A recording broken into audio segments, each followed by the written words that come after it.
Pernah kepikiran nggak, kenapa sih kita beli tiket lotre padahal tahu peluang menangnya kecil banget? Atau kenapa ya rasanya lebih sakit kehilangan Rp100.000 daripada senengnya dapat Rp100.000? Keputusan-keputusan kita soal uang itu seringkali terasa aneh dan nggak masuk akal. Nah, ternyata ada penjelasannya. Hari ini kita akan bedah sebuah teori keren yang memenangkan Nobel yang mengungkap cara kerja otak kita saat berhadapan dengan risiko. Jadi, perjalanan kita hari ini akan dimulai dengan sebuah pertanyaan simpel. Apa kita ini makhluk rasional? Lalu kita akan lihat kenapa teori ekonomi yang lama mulai goyah. Dari situ kita akan nyelam ke dalam teori prospek, memahami gimana sebetulnya kita merasakan untung dan rugi, dan cara kita menimbang sebuah peluang. Dan terakhir kita akan lihat gimana semua ini berlaku di dunia nyata kita. Yuk, kita mulai! Oke, untuk memahami ini semua, kita nggak akan mulai dengan teori yang jelimet. Kita akan mulai dengan Anda dan sebuah pilihan yang sederhana. Coba deh, jangan terlalu dipikirin hitung-hitungannya. Pakai feeling aja, mana yang secara intuisi terasa lebih sreg buat Anda. Pilihannya gini, opsi A ada peluang 80% untuk dapat 4.000, atau opsi B dapat 3.000 tapi dijamin, pasti dapat. Nah, kalau Anda seperti kebanyakan orang, sekitar 80% dari peserta studi aslinya, kemungkinan besar Anda akan pilih opsi B, keuntungan yang pasti, rasanya lebih aman kan? Padahal selama ini, teori ekonomi klasik tuh mikirnya kita semua ini kayak kalkulator berjalan. Seharusnya kita menghitung nilai yang diharapkan. Untuk opsi A, itu kan 4.000 dikali 80%. Hasilnya 3.200. Secara objektif, 3.200 itu lebih besar dari 3.000 di opsi B. Jadi, kalau pakai logika murni, opsi A itu pilihan yang lebih baik. Tapi, anehnya, kebanyakan dari kita justru nggak milih itu. Kenapa ya? Nah, pilihan yang baru saja Anda buat itu adalah salah satu dari banyak teka-teki yang menunjukkan adanya retakan besar dalam gagasan manusia rasional. Yuk, kita lihat lagi. Di kiri itu pilihan yang tadi, di mana mayoritas orang milih yang pasti. Sekarang, fokus ke pilihan baru di sebelah kanan.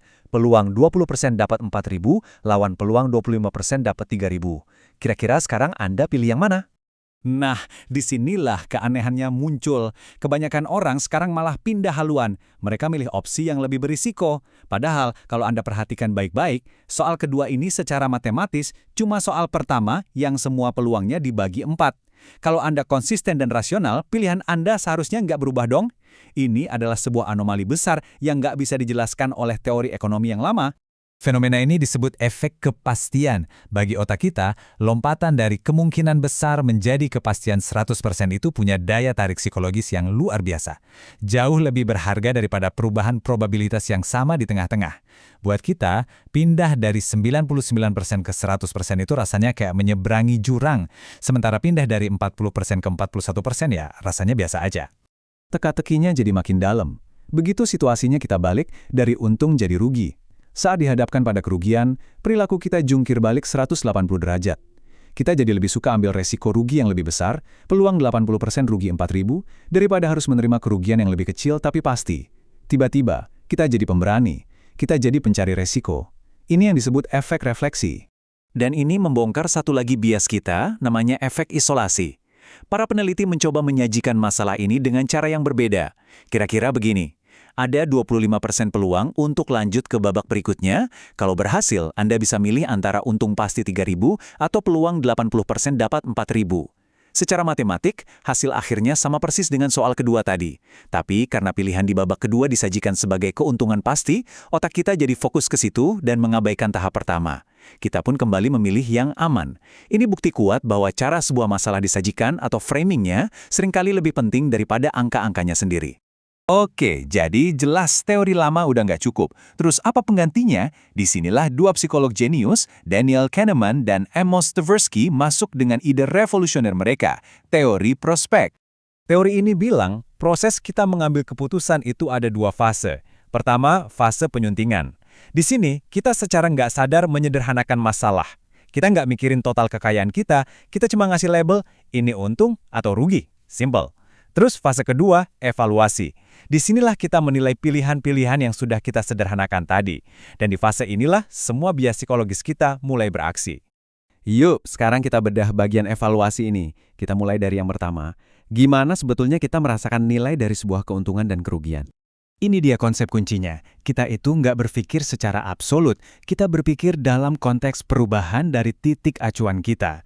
Gini deh contohnya, dapat bonus 5 juta rupiah itu rasanya luar biasa kalau kita sama sekali nggak ngarep. Tapi bonus 5 juta yang sama itu bakal terasa mengecewakan banget kalau tadinya kita dijanjikan 10 juta. Angkanya sama, tapi titik acuan, ekspektasi kita mengubah segalanya. Nah, ini dia visualnya. Kurva nilai kita itu nggak lurus, tapi bentuknya kayak huruf S. Coba perhatiin. Pertama, lihat sisi keuntungan di sebelah kanan. Kurvanya makin landai. Artinya, rasa senang dapat 1 juta pertama itu jauh lebih nendang daripada rasa senang tambahan dari 1 juta kedua. Ada diminishing returns untuk kebahagiaan. Sekarang, lihat sisi kerugian di kiri. Kurvanya juga makin landai, yang artinya rasa sakit karena rugi dari 1 juta ke 2 juta itu nggak terasa 2 kali lipat lebih parah. Tapi poin paling krusial dari kurva ini adalah kecuramannya. Coba deh lihat, kurva di sisi kerugian itu jauh lebih curam daripada sisi keuntungan. Ini secara visual menggambarkan penemuan paling kuat dalam psikologi perilaku, loss aversion atau keengganan merugi. Rasa sakitnya kehilangan 100.000 rupiah itu secara psikologis jauh lebih kuat daripada rasa senangnya dapat 100.000 rupiah. Oke, kita udah bahas gimana kita menilai nilai. Sekarang, kita pindah ke potongan teka-teki yang kedua. Gimana kita menilai probabilitas atau peluang. Coba deh bayangin, amit-amit nih ya, Anda dipaksa main Russian roulette. Anda rela bayar berapa untuk menghilangkan satu-satunya peluru dari pistol itu? Pasti mahal banget kan? Sekarang, bandingkan, kalau ada 4 peluru, Anda mau bayar berapa untuk mengurangi jadi 3? Pasti Anda nggak akan mau bayar semahal yang pertama kan? Padahal, sama-sama mengurangi 1 peluru. Menghilangkan risiko jadi 0 itu rasanya jauh lebih berharga. Nah, kurva ini nunjukin persis apa yang terjadi di kepala kita. Garis putus-putus itu adalah probabilitas objektif, kenyataannya. Tapi garis yang solid itu adalah realitas psikologis kita.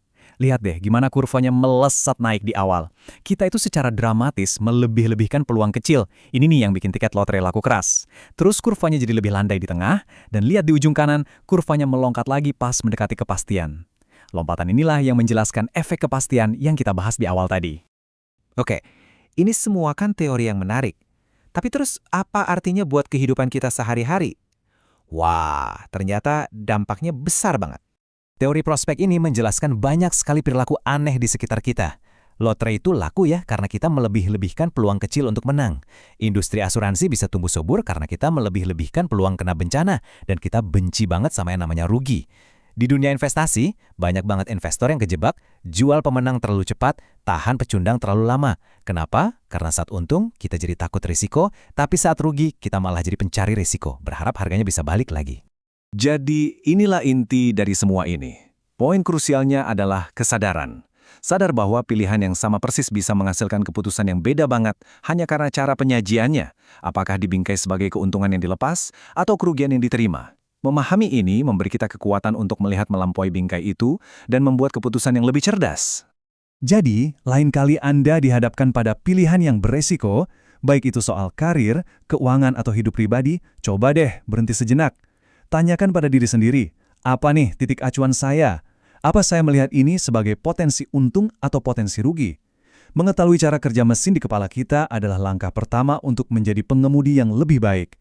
Pertanyaannya sekarang, maukah Anda mengambil alih kemudi itu?